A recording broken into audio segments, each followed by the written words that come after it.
주님이 가르쳐 주신 기도, 우리 주기도문 오늘 네 번째 시간입니다.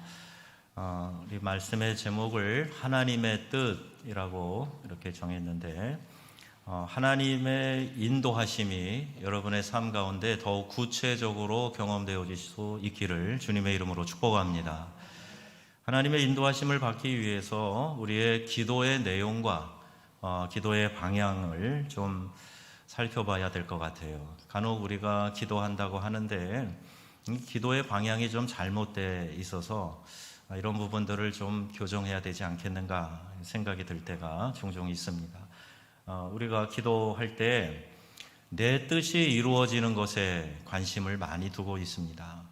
하나님의 뜻보다는 내가 원하는 것, 여기에 관심을 가지고 기도한다는 이야기죠. 그런데 주님이 가르치신 기도는 이 현실의 필요에 집중하는 기도가 아니에요. 내가 뭐가 필요한가, 그것을 어떻게 하면 이룰 수 있는가. 그러니까 내가 필요한 것을 이루기 위한 욕심을 하나님에게 투사하면서 이렇게 이루어 주세요 라고 떼쓰는 것, 이게 기도가 아니라는 이야기입니다.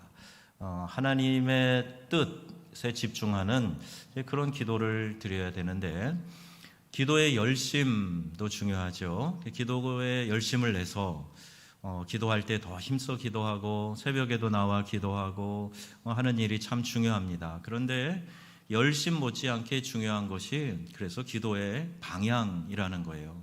어떤 기도를 어떻게 드리는가, 이 방향이 참 중요합니다. 하나님의 뜻을 따르겠다, 자, 이렇게 우리가 이야기를 하면서도 속마음으로는 내 뜻, 나의 방법, 자, 이것을 외치면서 이것을 이루기 위해서 전전긍긍하는 그런 모습이 우리의 기도에도 담겨져 있다면 이것은 온전한 기도가 되지 못할 것입니다.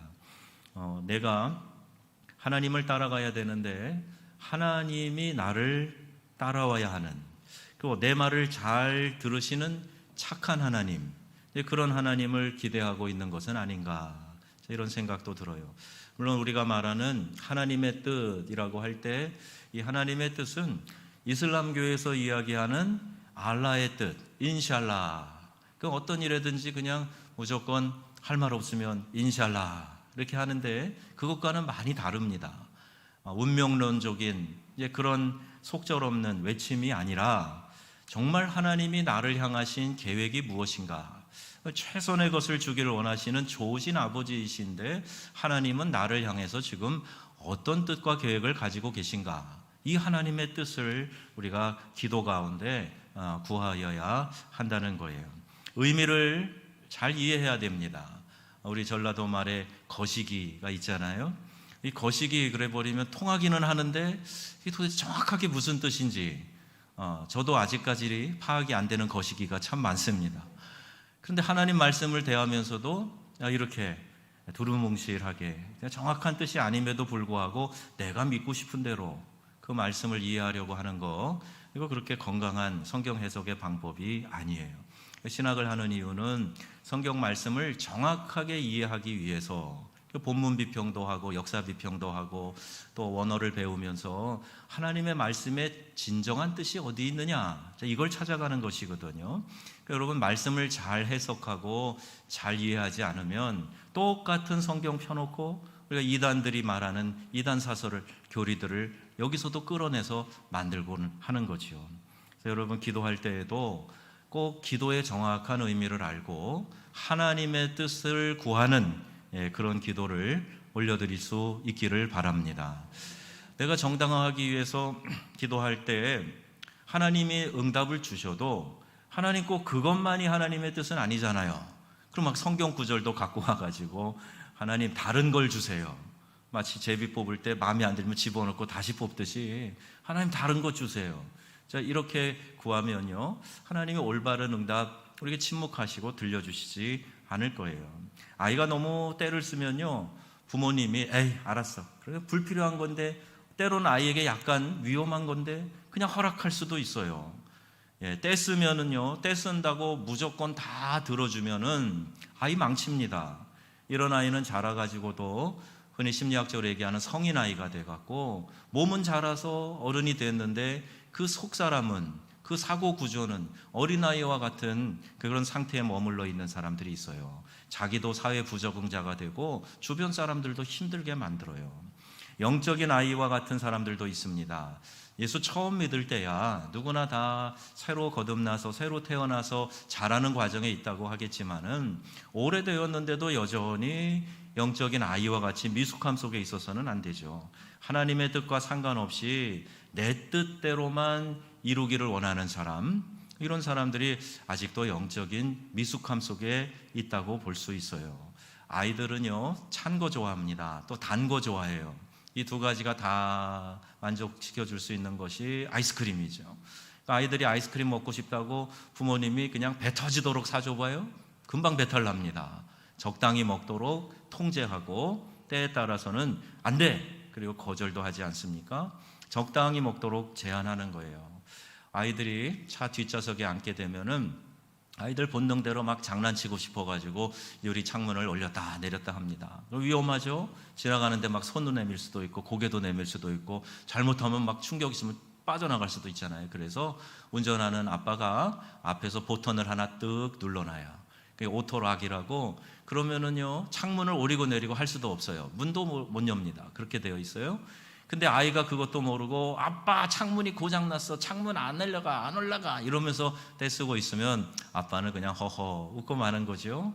내가 그랬어, 너를 위해서.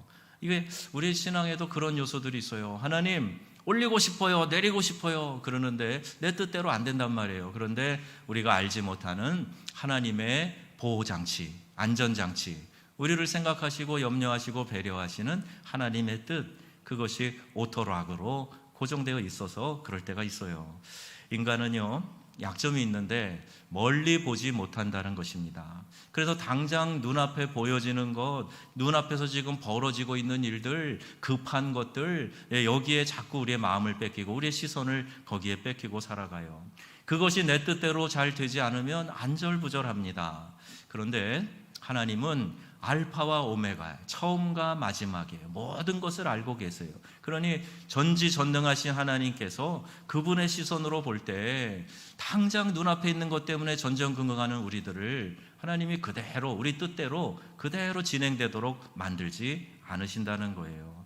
눈앞에 좋은 것을 선택하다가 진짜 좋은 가치를 잃어버리는 예가 얼마나 많습니까? 성경에도 그런 예들이 여러 군데에 나오는데 하나님의 뜻은 물어보지도 않고 상관치도 않고 그냥 내 눈에 좋은 대로 눈앞에 보니까 그냥 푸른 목초지가 있고 물도 넉넉해 보이고 그러니까요 아브라함의 조카 롯이 아브라함이 배려해서 네가 먼저 택해라 그랬더니 저 소알 땅 소돔과 고모라가 있는 그 도성을 보니까 그냥 풀도 많고 물도 많고 좋아 보이고 막 에덴 동산처럼 보이고 내 저기 가겠어요 삼촌? 그리고 자기가 정해서 그리 갑니다. 한마디 물어보지 않아요. 그 땅 도성의 사람들이 어떨 것이다 라는 것에 대한 이해도 하지 않습니다. 거기 가면 하나님을 더 잘 섬기게 될 것인가에 대한 생각도 전혀 없어요.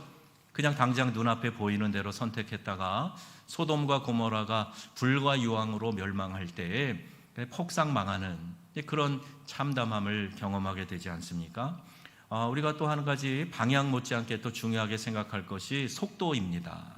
이른바 스피드 시대라는 말 여러분 많이 들어보셨는데 우리 한국처럼 빠른 것을 중요하게 생각하는 나라가 또 있을까 싶을 만큼 빠른 것에 가치를 많이 두고 살아갑니다. 정부의 행정관청들도요 얼마나 이 속도 있게 처리를 하는지 몰라요. 제가 미국에서도 또 프랑스에서도 운전면허증 신청을 해보고 받아보는데 대한민국처럼 빠른 데가 없어요. 제가 면허 갱신하려고 강서 면허시험장에 서울에 갔는데요 30여 분 되니까 면허증이 깨끗하게 새 것이 하나 탁 나오더라고요. 이야, 도대체 아이디 카드, 신분을 알려주는 이 카드를 뚝딱 만들어주는 나라가 전 세계에는 아마 대한민국밖에 없을 거예요.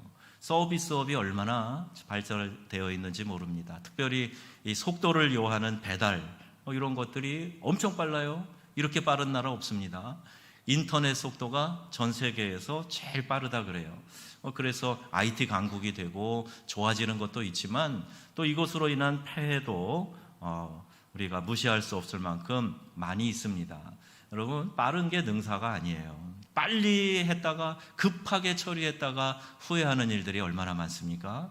손편지를 쓸 때는 몇 번 고쳐 쓰고 에이 마음에 안 들면 찢어도 버리고 다시 쓰고 그러는데 이놈의 이메일이 나오고 문자가 나오고 카톡이 나오니까 막 생각에 여과도 없이 그냥 드드득 해서 보냈다가 아이 참을 걸 그러면서 후회하고 또 일을 수습하기에 바쁜 그런 일들도 보지 않습니까? 이번에 코로나 확진되어 있는 동안 책을 몇 권 읽을 기회가 있었는데 그 중에서 슬로우 영성이라는 책이 참 저에게 많이 도움이 됐어요. 존 마크 코머라는 분이 쓰신 책인데 목회자입니다. 아주 큰 교회, 대형 교회 목회도 젊은 나이에 시작했던 분이에요. 그런데 그렇게 열심히 살고 일반적으로 추구하는 가치를 위해서 막 정신없이 달려가던 사람이 이게 맞는 것인가? 그리고 성경을 통해서 예수님의 삶을 통해서 자기의 삶을 다시 조명해 보기 시작했고 많은 것들을 내려놓으면서 마음의 평안과 삶의 진정한 가치를 새롭게 깨닫게 되었다는 겁니다. 그럼 기회가 되면 꼭 읽어보시면 좋을 텐데 거기서 강조하는 것이 크게 세 가지가 있어요. 디테일은 말씀드리지 않겠지만 크게 세 가지가 뭐냐? 일단 속도를 늦추자는 거예요. 뭔가 급히 하고 빨리 하고 하는 것들을 좀 자제하고 템포를 좀 늦춰보자. 그리고 예수님의 습관들을 바탕으로 내 삶을 좀 단순화해보자는 거예요. 급히 하고 많은 것을 동시에 하고 이게 제 특징이었어요. 근데 그 책을 보면서 야 맞다 공감하는 내용이 참 많이 있었는데 예수님의 삶은 참 단순했어요. 그리고 예수님은 그 단순한 삶 가운데서도 집중해야 될 것에 대해서 잘 집중하고 계셨다. 우선순위가 분명했다. 내 삶을 좀 단순화해보자. 예수님 안에 거하는 것을 중심으로 살아가 보자. 많은 일들을 이루어드려서 하나님께 영광 올려드린다. 그게 아니라 매 순간마다 삶의 모든 과정에서 내가 예수님 안에 지금 머물고 있느냐, 예수님 중심으로 살아가고 있느냐, 이걸 점검하면서 하루하루 매 시간 분을 들이면서 살아가자. 그러니까 이런 이야기입니다. 그럼 모든 게 급해서 좋을 것 없다 하는 예로 전에 이 9.11 테러 있을 때 쌍둥이 빌딩이 비행기가 와서 들이받아 무너지지 않습니까? 그때 그 빌딩에 있어야 될 분이 한 분 계신데 이희돈 장로님이란 분이셨어요. 근데 이분은요 특징이 맨하탄에서 일을 하시는데 매 주일이 되면 자기가 섬기는 교회 워싱턴에 가서 예배를 드리고 다시 근무지로 가시는 거예요. 근데 그 거리만이 아니라 다른 세계의 다른 먼 나라를 여행을 하셨어도 가능만 하다 그러면 꼭 워싱턴에 와서 모교에서 예배드리는 그런 습관이 있으셨어요. 그런데 그날따라 또 예배를 드리고 월요일날 가는데 케네디 공항인가요? 거기 뉴욕에 내려서 가지고 늘 커피 한 잔을 들고 그래 가는데 커피를 시켰는데 찬 오렌지 주스가 나왔대요. 그래서 다시 시키기도 그렇고 그래 그걸 한 잔 마셨는데 탈이 나가지고 화장실 잠깐 들려서 그 한 5분여 지체하는 동안에 그 맨하탄의 교통이 얼마나 복잡해요. 꽉 막혀버린 거예요. 그래갖고 도저히 시간 안에도 못 가고 뭐 30분 이내도 못 가고 그러니까 전화를 비서에게 걸어가지고 회의에 모인 분들을 다 해산시켰어요. 그리고 나서 보니까 자기 머리 위로 비행기가 휙 지나가면서 빌딩에 부딪히는 모습을 자기가 볼 만큼 그런 상황이 벌어진 거예요. 만약에 급히 해가지고 원래 일정대로 마치기 위해서 막 서둘러가지고 그 자리에 갔다 그러면 얼마나 큰 참담한 일을 당했을까. 급히 서두른다는 말을 영어에 hurry라고 하는데 hurry라는 말이 들어간 말이 여러 가지가 있다 그래요. 그 책에도 나오고. 근데 거기 보면은 허리버리, 허겁지겁하다 이런 것도 있고 허리케인, 그 태풍 아닙니까? 예, 그런 큰 바람도 앞에 허리가 들어가요. 앞에 뭐 허들 경기에도 마찬가지. 그러니까 앞에 그 급하다라는 말이 들어간 게 항상 긴장을 주고 위급한 상황을 연상케 하는 그런 거라는 거예요. 좀 느긋함을 가지고 여유 있게 좀 천천히 하는 그런 모습이 우리에게 있으면 좋은 영성으로 더 성장하는 데 도움이 되겠다. 이제 그런 이야기입니다. 우리가 계획하고 뜻한 일이 생각한 대로 되지 않는다고 짜증내지 말아야 합니다. 내 뜻대로는 안 되었지만 그 안에 하나님의 뜻이 있을 거야. 자, 이렇게 한번 마음에 방향을 바꿔본다는 거예요. 나의 원함과 하나님의 뜻 사이에는 분명한 간격이 있습니다. 사무엘 선지자를 통해 하나님 말씀하시죠. 내 생각은 너희 생각과 달라서. 하나님이 아예 말씀하시는 거예요. 네 생각대로 그게 다 옳은 게 아니야. 내 생각은 너희 생각과 다르다. 하나님이 이렇게 알려주고 계세요. 그러니 여러분, 내 뜻대로 다 되어야만 잘 되는 게 아니고요, 하나님의 뜻이 이루어지는 것이 잘 되는 것임을 여러분 믿으시기를 바랍니다. 이 고백이 우리 가운데 있어야 돼요. 내가 원하는 것이 아니라 다른 것을 얻게 되었을 때 사람들은 일반적으로 원망하고 불평합니다. 그러나 지금 당장 나의 소망이 이루어지는 것만이 중요한 것이 아니라는 얘기예요. 어떤 경우에는요, 내 소망이 무너졌기 때문에 하나님의 선하심을 경험하는 일들도 많이 있어요. 지난날의 계획이 내 뜻대로 이루어지지 않았기 때문에 오늘 이곳에 와서 예수님 믿고 주님 앞에 예배하는 그런 경우도 있습니다. 내 생각과 뜻대로 안 되니까 하나님 앞에 나오는 그런 큰 축복을 경험할 수 있게 된다는 거죠. 순종하겠다고 말하지만 우리의 삶을 들여다보면 그렇지 못해서 실패를 통해 우리가 눈물을 흘리며 하나님 앞에 비로소 우리 자신을 꺾고 순종하게 하시는 그런 때도 있다는 거예요. 무엇인가 안 풀려서 힘들었는데 잘 안 된 것으로 인해서 잘 되는 그런 역사도 우리가 경험하지 않습니까? 내 뜻대로는 안 됐는데 결과적으로 보니까 이게 나에게 더 유익한 거야. 이게 참 더 잘 된 거야. 자, 이렇게 우리가 생각하는 일들도 자주 보게 됩니다. 성경에 나오는 요셉의 예를 볼까요? 요셉은 형들에게 미움받았어요. 시기받고 그래서 형들이 죽이려다가 팔아버리지 않습니까? 이집트의 노예로 팔려갑니다. 그리고 그곳 보디발이라고 하는 그 근위대장 그 집에서 종으로 일을 하게 돼요. 어쨌든 신분이 노예 아닙니까? 열심히 막 뼈가 빠지도록 일을 합니다. 그런데 그 오해를 받아가지고 왕의 신하들을 가두는 감옥에 갇히게 되잖아요. 성경의 창세기 39장에 보면 2절 말씀에 뭐라고 되어 있나? 요셉이 형통한 자가 되어 이렇게 되어 있습니다. 또 23절에 보면은 그의 범사에 형통케 하셨더라 이렇게 기록되어져 있어요. 반복해서 나옵니다. 안 되고 있는데 성경은 잘 되고 있다고 말하고 있는 거예요. 우리의 관점에서는 그의 인생이 참 더럽게 꼬였다 이렇게 생각이 드는데, 그런데 성경은 지금 그가 형통한 자가 되어 이렇게 표현하고 있어요. 하나님의 관점에서 보면 그는 지금 계획한 대로 하나님이 그에게 주시는 축복의 길로 나아가고 있다, 풀려가고 있다, 그렇게 하나님은 선언하고 계시는 거죠.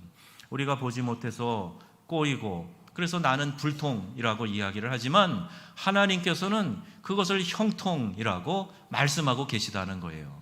그러니 여러분, 내 판단이 옳다고 늘 그렇게 착각하고 주장하지 마시고, 내 판단이 틀릴 수도 있어. 그러나 하나님의 뜻이 내 인생에 이루어지기를 원하나이다. 이렇게 하나님의 형통을 구하면서 하나님의 뜻을 구하면서 우리의 인생을 살아가라는 말이죠. 기도하지만 하나님이 침묵하시는 것 같다 이런 생각이 들 때가 있지 않습니까? 첫째 이유는 아직 때가 안 된 경우에 하나님 아직 응답 안 하시니까 답답한 거예요. 하나님 침묵하시는 거 아닌가 이런 생각이 드는 겁니다. 하나님의 때, 이걸 카이로스라고 그러죠. 하나님이 역사하시는 하나님의 시간, 그 시간이 이를 때까지 기다리는 동안 하나님 침묵하시는 거 아니야? 이런 생각이 들 때가 있어요. 또 두 번째는 하나님의 침묵을 통해서 일부러 침묵하신다는 거예요. 침묵을 통해서 내 모든 고집과 내 뜻을 이루려고 하는 이 헛된 열심이 꺾여지도록, 포기하도록 하나님이 침묵하며 기다리시는 때가 있습니다. 기도를 통해 배우는 최고의 수업이 뭐냐? 내 뜻을 꺾고 하나님의 뜻에 복종하게 하시는 거예요. 이게 기도를 통해서 우리가 배울 수 있는 아주 유익한 하나님의 가르침이 됩니다. 베드로는 주님이 겟세마네 동산에서 기도하라고 하실 때 기도하지 않았어요. 내가 마음이 괴로워 죽겠다. 여기서 좀 깨어서 나와 같이 기도하자. 와서 보니까 또 쿨쿨 자고 있어요.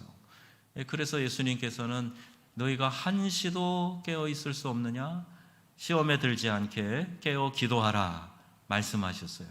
그런데 제자들 또 쿨쿨 잡니다. 예수님이 3번이나 간절히 기도하시며 진액을 쏟아내며 기도하시고 땀방울이 핏방울이 되도록 간절히 기도하실 때 예수님 뭘 기도하셨던 거예요? 내 뜻 이루는 것이 아니라 내가 아버지의 뜻에 순종할 수 있게 해달라는 그 절규에 가까운 기도를 하는데 베드로 쿨쿨 잡니다. 그리고 때가 되니까 대제사장의 종들이 잡으러 오니까 자기 칼을 꺼내가지고 혈기를 부리지 않아요? 기도하지 않으면 이런 인간적인 방법, 혈기가 행동으로 드러납니다. 왜 하나님의 뜻을 따라야 하는가? 내 뜻은 불완전하기 때문이에요. 실수가 많기 때문이에요. 하나님의 뜻은 완전하고 완벽하고 좋으신 것이기 때문에 하나님의 뜻을 따라야 한다는 겁니다. 그래서 우리에게 기도를 통해서 하나님의 뜻을 깨닫고 하나님의 뜻을 따라가라고 말씀하고 계시는 거예요. 그럼 그렇게 해도 여러분 기도하라 그래도 별로 기도하고 싶은 마음 잘 안 드시죠? 괜찮아요. 대답도 하기 싫으신 것 같은데 제가 우리 깨어서 기도합시다. 그리고 막 전화도 하고 문자도 드리고 그래도 미동도 안 하는 분들도 계세요. 물론 그때 같이 기도하시는 분들도 많이 계시지만 그래서 제가 그런 생각이 들어서 처음에는 이렇게 기도하자 그래도 어째 반응이 없는가. 물론 사정이 있겠지만 그래도 너무한다. 이런 생각이 들 때가 종종 있는데 제가 이 설교 준비하면서 그런 마음이 들어요. 아이고 예수님도 제자들에게 이야기할 때 제자들도 꿈쩍도 안 했는데 수제자인 사람도 쿨쿨 자고 있었는데 그러면서 살짝 위로를 받았어요. 그런데 결과는 결국 그걸로 인해서 넘어지잖아요. 시험 당하잖아요. 수제자가 되어가지고 그 혈기 부리다가 예수님 잡혀가시니까 저만치 쫓아가다가 가야바의 뜰에서 여종에게도 나 저 사람 모른다, 저자를 모른다 부인하고 비참하게 체면 다 구기고 그러지 않습니까? 여러분 기도하지 않으면 시험 들어요.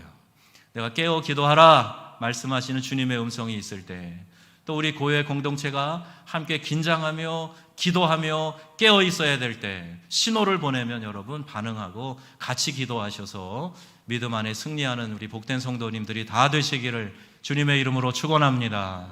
축원합니다.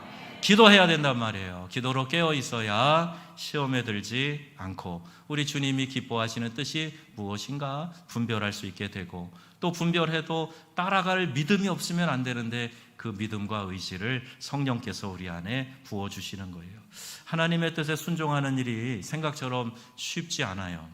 하나님의 인도가 이해가 되고 충분히 설명이 되고 납득이 되고 그러면 여러분 안 할 사람이 누가 있겠습니까? 그런데 어떤 때는 참 낯설어요. 이해가 안 될 때가 많습니다. 아브라함에게 이삭을 바치라고 명령하셨어요. 자식 가진 아비의 마음에 이게 도대체 납득이 되는 일입니까? 아니 하나님 75살쯤 돼가지고 너 적자를 갖게 될 거다. 아들을 갖게 될 거다. 네 자손이 하늘의 별처럼 바다의 모래처럼 많을 거야. 그럼 당장 주시든지 25년 기다려서 100세에 얻은 아들, 눈에 넣어도 아플 것 같지 않은 이 아들 이제 잘 자라고 있는데 이 아들을 제사로 바치라고요? 하나님 인신제사를 원하셨던 겁니까? 주변에 다른 우상들, 헛된 신들 섬기는 사람들 그렇게 하는데 하나님도 그걸 원하시는 것이었어요? 아마 아브라함이 수없이 많은 생각이 그 머리를 스쳐갔을지도 몰라요. 그런데 한마디 하지 않습니다. 하나님이 설명하지 않아요. 여러분 하나님이 우리에게 순종을 명령하실 때는 설명서가 붙지 않는다 이런 얘기가 있어요.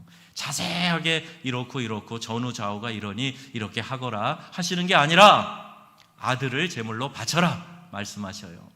그리고 마리아에게 수태고지 하실 때 아들을 갖게 되어 아들을 낳을 것인데 이름을 예수라 하라 설명이 없습니다. 그런데 마리아가 그 일에 대해서 반응하는 것이 참 놀라워요. 누가복음 1장 38절 말씀인데요. 같이 읽어볼까요? 마리아가 이르되 주의 여종이오니 아멘.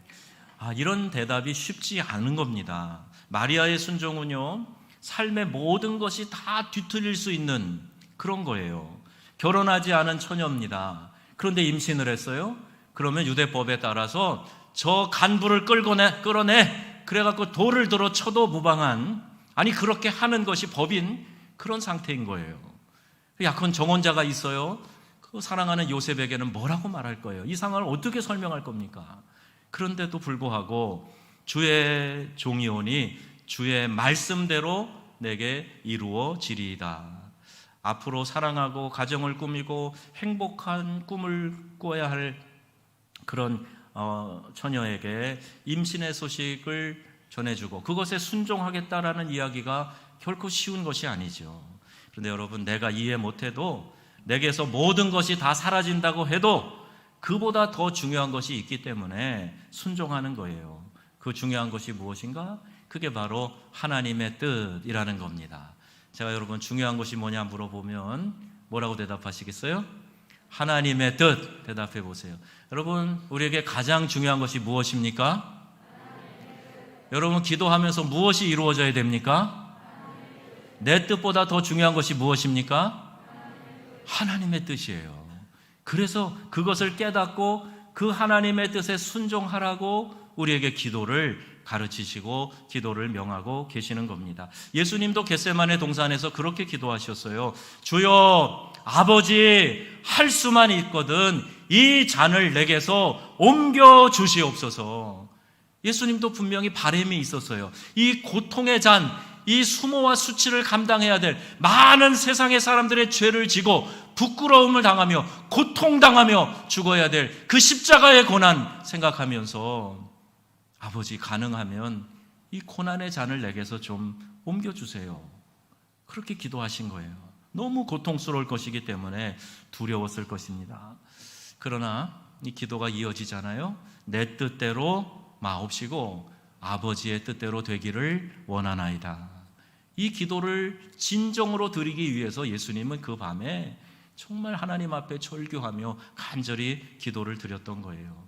요한복음 6장 38절 말씀 읽어보겠습니다. 내가 하늘에서 내려온 것은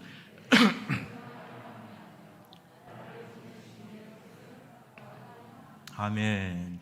예수님이 이 땅에 오셔서 내 본의대로 삼위일체 근본 하나님의 본체시지만 그럼에도 불구하고 예수님은 아버지의 뜻이 이루어지길 원합니다. 아버지의 뜻을 행하기 위해서 내가 보냄을 받았습니다. 이 고백을 하고 있는 거예요. 오직 아버지 하나님의 뜻에만 몰두하고 사셨어요. 여러분, 내 뜻을 이루려는데 몰두하는 그런 삶을 살고 있지는 않습니까? 내 뜻을 이루기 위한 것이 아니라 하나님의 뜻을 이루기 위해 간구하는 것이 기도다. 이 사실을 잊으면 안 됩니다. 내 일을 위해서 하나님을 동원하려는 사람들도 있어요. 내가 이렇게 하고 싶으니까 하나님 이런 방법으로 이렇게 좀 해주세요. 아예 내 마음에 있는 이 원한을 풀기 위해서 하나님 이렇게 좀 해주십시오. 이것은 기도가 아니에요. 하나님이 기뻐하시는 뜻이 아니기 때문이죠. 하나님의 뜻과 그분의 설득에 내가 굴복하는 것, 이게 기도입니다. 이것이 쉽지 않기 때문에 더 하나님께 매달려서 아버지의 뜻이 무엇인지 정확히 내가 이해하고 그 뜻에 굴복할 수 있도록 은혜를 베풀어 주옵소서. 이 기도를 간절히 드리는 거예요. 하나님은 반드시 당신이 이루고자 하는 뜻을 이루십니다. 뜻이 하늘에서 이루어진 것처럼 이 땅에서 이루어지기를 원하나이다. 우리 기도하지 않아요? 내가 하나님의 뜻을 이해하고 순종하는 것은 그러므로 성공하는 삶을 사는 거예요. 나에게 주어진 최선의 삶을 이루는 것이 바로 하나님의 뜻을 발견하고 그 뜻대로 살아가는 겁니다. 우리가 세상에서 말하는 성공의 가치를 그냥 똑같이 맹목적으로 따라가고 있으면 절대 성공하는 인생을 사는 게 아니에요. 화려한 계급장을 붙이고 화려한 연봉을 받아도 그게 성공하는 삶이 아니란 말이에요. 과시하고 싶어서 사람들에게 떵떵거리는 인생을 자랑하고 살아도 그게 성공한 것이 아니란 말이에요. 나를 향하신 하나님의 뜻, 하나님의 계획, 내 인생의 데스티니, 이걸 발견하고 살아가는 사람이 성공한 인생을 사는 사람인 줄로 믿습니다. 이걸 구하라고 말씀하고 계세요. 하나님의 뜻이 무엇일까요? 몇 가지로 말씀드릴 수 있지만 크게 하나님의 뜻의 본질을 한번 이야기해봐라. 그러면 하나님의 뜻은 생명을 살리는 것과 연관되어 있습니다. 요한복음 6장 39절 40절 말씀인데요, 우리 하나님이 제일 기뻐하시는 일은 영혼을 살리는 거예요. 그 일을 위해서 예수님이 이 땅에 오셨고 그 일을 하라고 교회를 세우신 겁니다. 교회가 이 본질과 사명에 충실하지 않으면요, 사람이 수천이 모여도 이 교회는 하나님의 아름다운 교회가 아닌 것이에요. 이 본질과 사명 39절 읽어보겠습니다. 나를 보내신 이의 뜻은 내게 주신 자 중에 내가 하나도 잃어버리지 아니하고 마지막 날에 다시 살리는 이것이니라. 아멘. 40절도 한번 읽어볼까요? 40절. 내 아버지의 뜻은 아들을 보고 믿는 자마다 영생을 얻는 이것이니 마지막 날에 내가 이를 다시 살리리라 하시니라. 아멘. 우리의 신앙의 목적은 이 땅에서 잘 먹고 잘 사는 데 있지 않아요. 우리 장례식장에도 제가 그런 설교했는데, 우리 그 뜻은 우리가 다 측량할 수 없습니다. 그런데 중요한 거고 확실한 것은 이 땅에서 무조건 잘 먹고 잘 살고 그냥 수명을 오래 살고 이게 다 복이 아니란 얘기예요. 하나님께서 우리에게 주신 이 땅에서의 삶은 유한한 삶입니다. 아무리 오래 살아도 그렇다고 해서 천년만년 아니잖아요. 제한된 삶을 살고 있어요. 중요한 것은 한 번 죽는 것은 하나님께서 정하신 것인데, 그 다음에 죽음이란 관문을 통과하고 나면 그 다음에 영생에 들어갑니다. 영원한 삶으로 들어가요. 그것이 천국일지 그것이 지옥일지 이 땅을 사는 동안 결정이 돼요.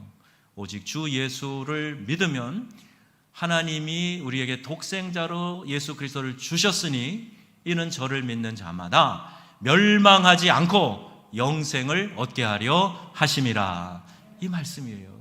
그러니까 우리의 생애가 유한하고 우리의 생애가 내 뜻과 생각대로 다 펼쳐지는 것 아니지만, 한 가지 확실한 것은 하나님께서 우리의 삶 안에 최선의 삶을 원하시고 언제든 우리가 이 땅을 떠날 때 천국으로 인도하셔서 영생 복락을 누리게 하신다, 이 말씀이에요.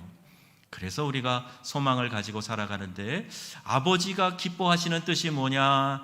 영혼을 구원하는 일이에요. 한 영혼이라도 나의 가장 가까이 있는 사람, 사랑하는 사람, 그 사람을 구원하기 위해서는 우리 하나님 앞에서 내 생명도 사용하시고 내 모든 것도 사용하셔서 하나님이 잃어버린 영혼 찾아 천국으로 인도하시는데 관심이 있으시다는 거예요.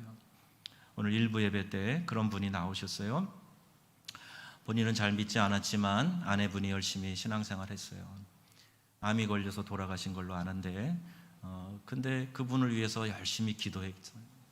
그러면서 이제 본인에게, 물론 그분 데려가셨지만 신앙이 들어와서 이제 오늘도 예배에 나와서 예배를 드리셨네요.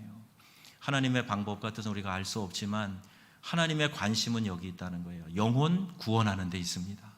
어떤 경우에든지 하나님께서 내게 맡겨주신 영혼 구원하는 일을 비상한 관심을 가지시고 저와 여러분이, 우리 교회가 힘써 행해야 할 줄로 믿습니다. 요한복음 14장에도 이것을 말씀하고 있어요. 너무나 분명한 사명이죠.